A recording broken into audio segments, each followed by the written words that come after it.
Bienvenue, voyageur, et merci de m'avoir rejoint pour cette promenade. Je voulais te voir, il était important que nous nous parlions. Je suis sûr que tu as constaté que le monde semble marcher sur la tête depuis un moment, et je t'ai convié à cette petite marche pour te raconter une histoire, et te parler de quelqu'un qui pourra peut-être te donner quelques éléments pour comprendre ce qui se passe ici-bas. L'histoire que je veux te raconter est celle de Nyarlathotep, connu sous son épithète de chaos rampant. Il est un dieu extérieur sorti du mythe de Cthulhu, créé par H.P. Lovecraft. Il apparaît pour la première fois dans le poème en prose Nyarlathotep en 1920. Lovecraft nous explique qu'il est le rejeton d'Azathoth et agit comme âme et messager des dieux extérieurs.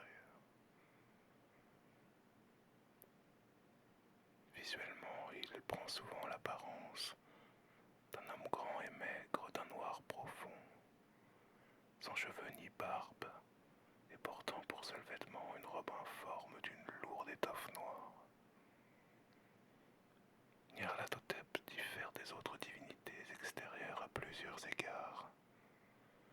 Si la plupart des dieux extérieurs sont exilés dans les étoiles, et que la plupart des grands anciens dorment et rêvent comme Cthulhu, Nyarlathotep, lui, est actif. Il marche fréquemment sur la terre, sous l'apparence d'un être humain, généralement un homme grand, mince, sombre. Il a un millier d'autres formes et de manifestations, dont beaucoup sont réputés horribles et capables d'ébranler la santé mentale de quiconque poserait les yeux sur lui. La plupart des dieux extérieurs ont leur propre culte qui les servent. Peut-être en évoquerons-nous certains plus tard. Nyarlathotep semble servir plusieurs de ces cultes et s'occuper des affaires des dieux extérieurs en leur absence. La plupart des dieux utilisent d'étranges langues extraterrestres alors que Nyarlathotep, lui, se plaît à utiliser des langues humaines et peut facilement se faire passer pour un être humain s'il le souhaite, pour œuvrer, corrompre et manipuler. Enfin, la plupart d'entre eux sont tout-puissants mais n'ont manifestement pas de but ou de programme précis, alors que Nyarlathotep est délibérément trompeur et manipulateur. Il est capable d'utiliser la propagande pour atteindre ses objectifs, le mensonge et la manipulation.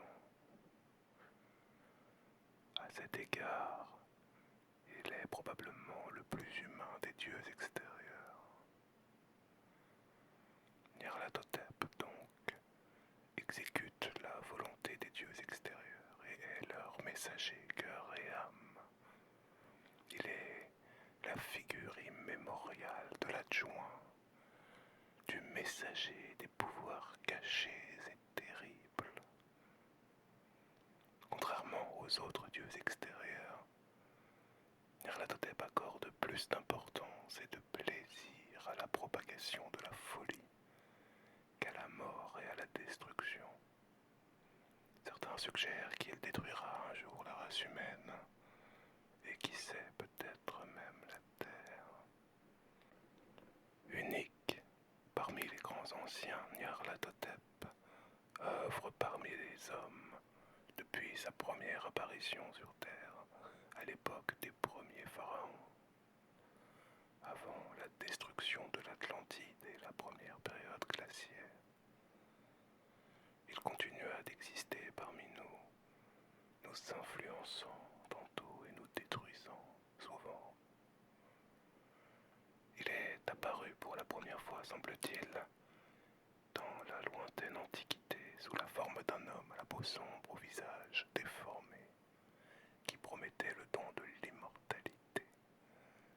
ceux qui le suivraient. Il a erré autour de la terre en se livrant à d'étranges rituels de magie noire, jusqu'à ce qu'il finisse par accroître son influence sur la prêtrise égyptienne, ce qui a conduit à la formation d'un puissant culte. Ce culte finit par usurper la famille régnante légitime et couronna son chef, Nefrenka, en tant que pharaon. Sous le règne de Nefrenka, l'Égypte fut transformée en un vaste abattoir, la secte dirigeante se livrant à des actes ignobles de nécromancie, de nécrophilie et d'autres, sous la direction de Nyarlathotep, afin d'acquérir un pouvoir divin. Si cela t'intéresse, tu peux en savoir plus en lisant Le Dieu sans visage. Finalement, le peuple égyptien se tourna vers les forces du bien et se rebella contre Nefrenka. Ses armées prenant d'assaut son temple et encerclant les forces de Nefrenka dans un dernier acte de défi. 100 des cultistes ont suivi le pharaon jusqu'à une tombe souterraine secrète où ils ont été enterrés vivants avec lui. Tandis qu'un petit nombre de cultistes restaient à la surface pour sceller la crypte, Nefrenka assassinait tous ceux qui s'y trouvaient, appelant Nyarlathotep en personne pour exiger d'être remboursé de ses services. Le dieu des ténèbres ne fut pas long à répondre à l'appel, et il lui apparut sous une forme matérielle. Il lui accorda le don de clairvoyance, ce qui conduisit le pharaon fou à graver l'avenir qu'il voyait dans ses visions sur les murs de la vérité, prédisant avec précision l'avenir de l'Égypte, de l'arrivée des croisés à l'invasion de Napoléon. Tout était écrit sur les tablettes de Nefrenka. Finalement, Nefrenka mourut de faim, les doigts encore agrippés à la plume qu'il avait utilisée pour écrire sa prophétie. Il s'éteignit dans son sarcophage.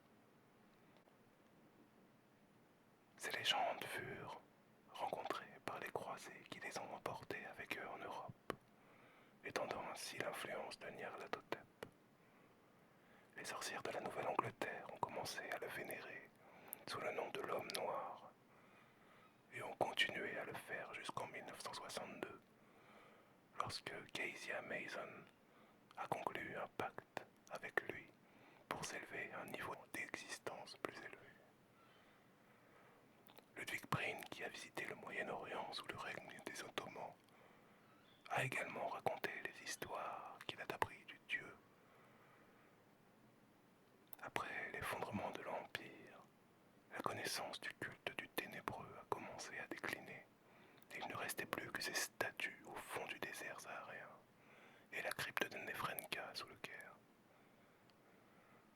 Le grand ancien lui-même continua cependant à voyager à travers le monde, formant différents cultes dans de nombreuses parties du monde, tous vénérant et attendant son retour au pouvoir pour faire naître l'âge des ténèbres. Il exerçait un contrôle total sur le désert saharien, qu'il hantait et utilisait comme outil pour tuer tous ceux qui s'approchaient de ses autels. Un homme, le docteur Stugatch, attaché à une expédition archéologique allemande, découvrit l'histoire de l'un de ces autels et s'introduisit sur le territoire avec un groupe d'habitants effrayés. Nyarlathotep les repoussa et se mit à suivre l'homme qui traversait le désert en essayant de retourner à la civilisation. Embrumant le ciel pour l'empêcher de retrouver son chemin et de se diriger à l'aide des étoiles, et le hantant de visions déroutantes et terrifiantes, Nyarlathotep le suivit pendant 2 jours d'affilée, terrifiant le docteur Stugatch, qui le voyait s'approcher sans jamais pouvoir lui échapper. Finalement, le dieu sans visage ramena l'homme à l'autel, où il le piégea dans une grotte de sable, au bord de la mort, Togash se mit à chanter le nom de Nyarlathotep, se soumettant à son pouvoir. Le dieu cruel invoqua alors une meute de vautours qui le dévorèrent, tandis que l'archéologue démon chantait son nom jusqu'à son dernier souffle. L'histoire est longue, mais un jour Nyarlathotep fut enfermé dans un artefact. Celui-ci rendit fou celui qui le découvrit des années plus tard et l'entraîna à la mort. Son docteur, le docteur Ambrose Dexter, réussit à enquêter et à se rendre compte des vérités qui résidaient dans les récits de son ancien patient.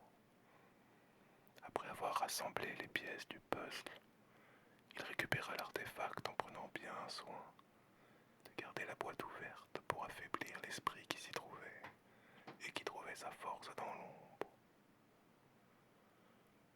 Il loua ensuite un bateau et jeta l'artefact dans la partie la plus profonde de la baie de Narragansett.